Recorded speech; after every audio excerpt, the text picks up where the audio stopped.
Buen día, nuestro grupo está conformado por Paula Mendoza, Vanessa Bastidas, Karen Lisset Garzón y Caterine Castro. Vamos a hablar sobre la esquizofrenia. Somos de la Universidad Cooperativa del curso de premédico. Para iniciar, vamos a comenzar hablando un poco sobre la esquizofrenia. La palabra esquizofrenia significa mente dividida.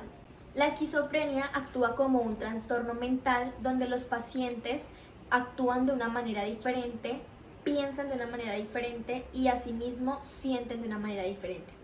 La esquizofrenia se ha relacionado con alteraciones en el ámbito psicológico, neuropsicológico, cognitivo y psicopatológico. El uso de drogas como el cannabis es un factor desarrollante de la patología. En las alteraciones bioquímicas se considera a la dopamina la más afectada, ya que este neurotransmisor se carga especialmente de la función motora del organismo. Al estar afectadas hace que el paciente presente falencias en este tipo de habilidades. La escasez de vitamina D y el ácido fólico por intervalos muy cortos durante un embarazo hace que también se pueda desarrollar esquizofrenia. A nivel neuroanatómico, las partes que están más afectadas son el córtex prefrontal, en especial el córtex paracingulado, el córtex temporal y las áreas de conexión cortical. El volumen total del lóbulo frontal está relacionado con el rendimiento de las tareas cognitivas y que al disminuir el tamaño hace que los pacientes tengan esquizofrenia. Los pacientes pueden presentar diversos tipos de síntomas antes de presentar su primer psicosis.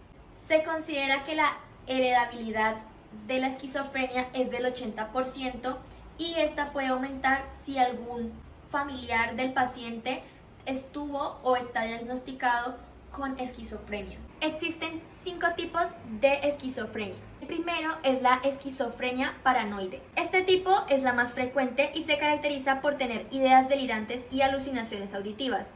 El paciente se preocupa excesivamente por una o más ideas delirantes y oye voces. Su lenguaje es normal, así como su comportamiento inicial. La segunda es la esquizofrenia catatónica. Esta se caracteriza por un negativismo extremo. El paciente adopta posturas extrañas o movimientos exagerados, estereotipados y abundantes expresiones faciales como muecas. En ocasiones estos pueden mostrar una actividad motora excesiva. Y esto puede ser durante días o semanas en los pacientes que están más graves. Internamente, el paciente padece de una tormenta de ideas que le desconectan del mundo. El tercer tipo se llama esquizofrenia hebefrénica o desorganizada. Este tipo de esquizofrenia se caracteriza por el comportamiento desinhibido del paciente y que este comportamiento no está acorde al contexto. Por ejemplo, el paciente puede reírse ante una mala noticia o puede llorar sin causa aparente. En el cuarto lugar tenemos la esquizofrenia indiferenciada. Este se caracteriza por un conjunto de los síntomas antes mencionados y por este motivo no puede ser clasificada como catatónica, paranoide o desorganizada. Y por último tenemos la esquizofrenia residual. Este se caracteriza porque en el paciente quedan síntomas de episodios anteriores. Estos se pueden clasificar en 2 categorías: los pacientes esquizofrénicos con predominio de síntomas positivos como el delirio y los pacientes esquizofrénicos con predominio de síntomas negativos. A continuación se simulará un caso de la vida real. Mi nombre es Vanessa Alexandra Bastidas Suárez, soy médica neuróloga de una paciente de 14 años que después de los 12 años comenzó a desarrollar síntomas notables como falta de concentración, el desorden de ideas y su carácter se tornó compulsivo. Tiene antecedentes familiares, ya que su tía fue diagnosticada con epilepsia y su hija fue diagnosticada con depresión. Su diagnóstico es catalogado esquizofrenia hebefrénica y también tiene diagnóstico diferencial, muestra trastorno obsesivo compulsivo, depresivo, bipolar y de la atención hiperactividad. Hola Antonella, ¿cómo estás? ¿Cómo te sientes? Antonella se siente triste, emblemática y odiada por los demás. ¿Qué actividades hacías en tu niñez? ¿Qué te gustaba hacer? No recuerdo, pero solía hacer bien mis trabajos y jugar sola, odio que me acompañen, odio que estén conmigo y no me gusta que se acerquen. ¿Qué voces escuchas? La tía es rara, loca, y sus hijas peor. ¿Escuchas las voces de tu tía? No, las voces son sollozos. Están hablando, dicen que te maten. Pero no, te odio porque odio a las ancianas. pero no te mato. ¿Te gustaba cómo era tu niñez? No. Antonella no estaba bien. ¿Has estado hospitalizada por un episodio? No lo sé, ¿No te acuerdas? ¿Te han hecho algún examen durante tu niñez?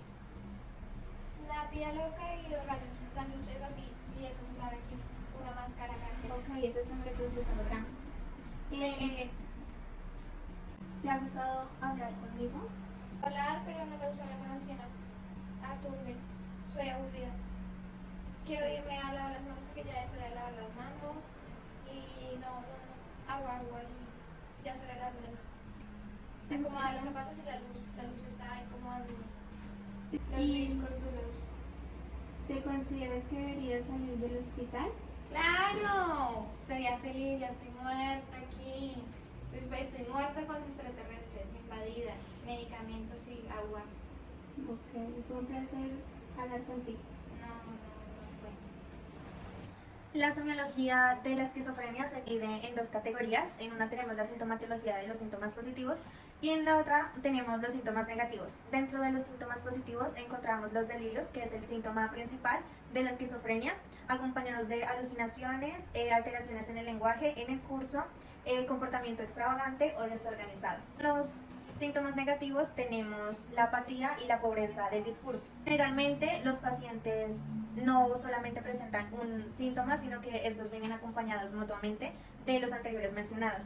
En nuestra paciente Antonella presentaban síntomas como la obsesión por lavar las manos y permanecer todo en un orden específico, los cuales fueron síntomas alarmantes para los familiares debido a que en un pasado esta paciente no presentaba los síntomas mencionados y por esto ellos decidieron traerla al centro, en donde pudimos observar otros síntomas como la alteración en el curso debido a que de una idea pasaba a otra o se reía sin motivo alguno, y las alteraciones auditivas y visuales, ya que ella veía o dice ver extraterrestres y escucharlos. Más del 10% de la población escucha voces que son engañosas, pero una de cada 100 personas se diagnostica con esquizofrenia.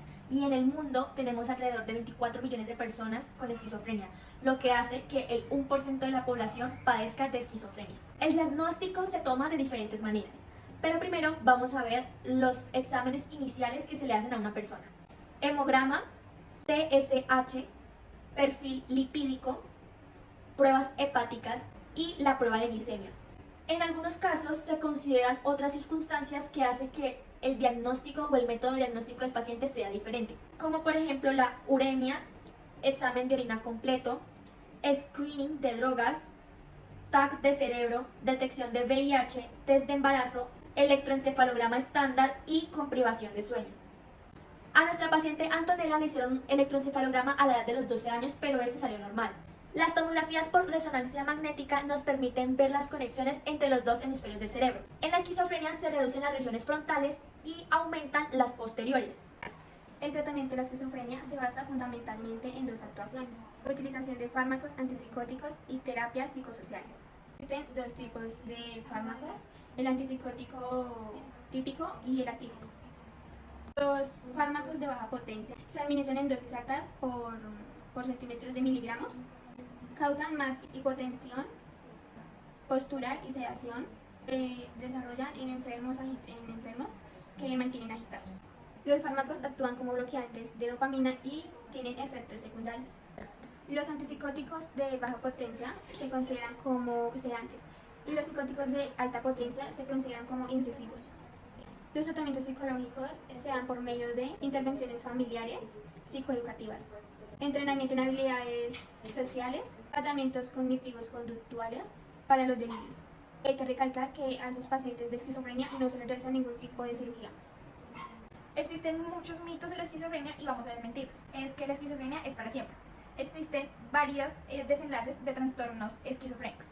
Todas las personas afectadas se parecen o son iguales.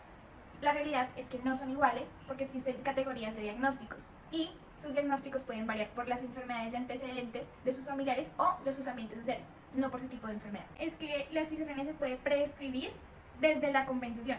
La realidad es que no, la esquizofrenia empieza desde un primer momento y tiene varios tipos de fases. Que las terapias no sirven para nada. En realidad, las ayudas con terapias y charlas sí sirven para estos pacientes. Ya solo se puede llegar a un buen tratamiento si se medica constantemente. La realidad es que el paciente, mediante sus etapas, él mismo puede ir sanando su enfermedad. Que su medicación sea siempre supervisada. Las personas que tienen esquizofrenia contienen problemas y trastornos que no los permiten tener una vida social. En la realidad, sí les permite tener una vida social, simplemente supervisada, o se compatibilen más entre sus personas con las mismas enfermedades, son muy compatibles y se llevan muy bien entre ellos. ¿Las familias son etiológicos de la esquizofrenia?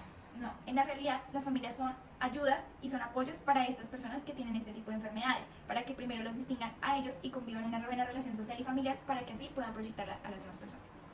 En pantalla podemos ver nuestro caso real de estudio de Antonio, un niño de 14 años diagnosticado con esquizofrenia hebefrénica.